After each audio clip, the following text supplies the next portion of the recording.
Hello everyone, exercise 5.3 question number 14 14 देखिए 14 question में क्या कह रहा है।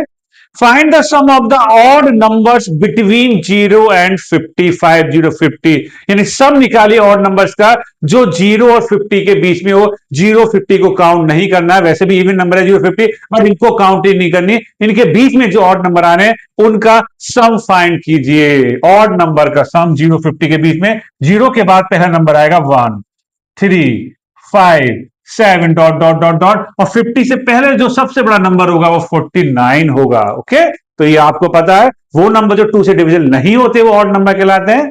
तो पहला वाला नंबर 1, क्योंकि 0 के बाद 1 ही आएगा पहला ऑड नंबर। 3 5 7 एक एक दो नंबर के गैप से, और लास्ट वाला जो नंबर होगा वो 49 होगा। ये सभी को पता है, बहुत छोटे लेवल की बात है। अब इनका सम फाइंड करना है हमें। तो जो पहली डिजिट होगी वो ए की वैल्यू होती है, सभी को पता है। डी होता है A2 माइनस A1, 3 माइनस 1 2, ठीक। और जो लास्ट वाला नंबर होता है, ये भी सभी को पता, बहुत सारे क्वेश्चन हमने सॉल्व किए हैं। जो लास्ट वाला डिजिट है वो डिजिट जो है वो AN की वैल्यू होती है। और अगर इस बाई चांस के आगे TRMS टर्म्स लिखा होता वो स्मॉल n होता। अगर टर्म्स नहीं लिखा हुआ तो किसको रिप्रेजेंट करता है वो AN को। AN कह दो, स्मॉल l कह दो, एक ही बात है। देखिए अब इसके नीचे AN की वैल्यू लगा दीजिए, A plus n minus one into d इसकी आइडेंटिटी होती है ये। आप ए के प्लेस पर ए की वैल्यू, एन हमें नहीं पता, और डी है हमारे पास 2,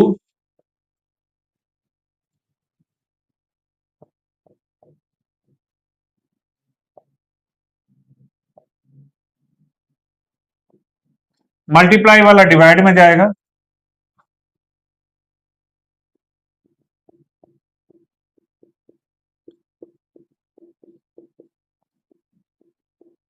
और माइनस वन के प्लस वन हो जाएगा, ठीक। तो ये जो 25 टर्म आए हैं, 25 टर्म का सम नहीं, सॉरी सॉरी, 25 टर्म का सम नहीं, इसमें जो 49 होगा वो 25 फिफ्थ प्लेस पर होगा। इसमें जो टोटल नंबर टर्म्स हैं 1 से लेके 49 तक वो 25 टर्म्स हैं। तो उसने क्या कहा, find the sum of odd number between 0 and 50, यानी 0 से 50 तक उनके टर्म, जितनी भी टर्म आ रही है उनका सम फाइंड कीजिए।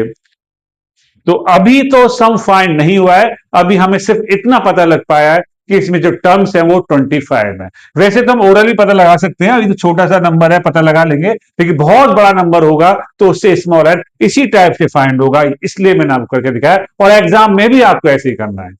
ओके, एमसीक्यू तो आप शॉर्टकट कर सकते हैं, नो प्रॉब्लम, बट अगर प्रॉपर स्टेप की बात चल रही है, वो एमसीक्यू नहीं, अगर क्वेश्चन दिया हुआ है 1 वर्ड में तो खैर नहीं आएगा।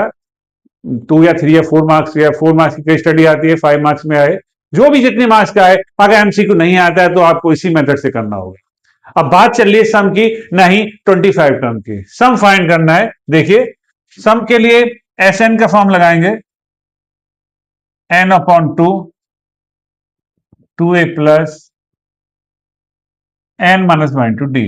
रख दीजिए n के प्लेस पर 25, a की वैल्यू हमारे पास 1 एंड 25 है, और d की वैल्यू हमारे पास 2 है।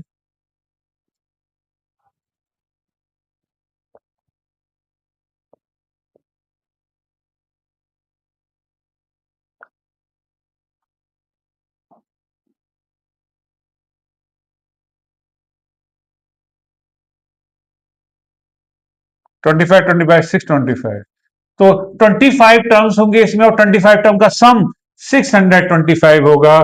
ये हमें फाइंड करना है। आप यही मत छोड़ दीजिएगा, ये टोटल नंबर ऑफ टर्म्स आए, वो टर्म नहीं पूछ रहा है, वो इनकी जितनी टर्म आती है उनका सम पूछ रहा है, इसलिए आप ध्यान से कीजिएगा।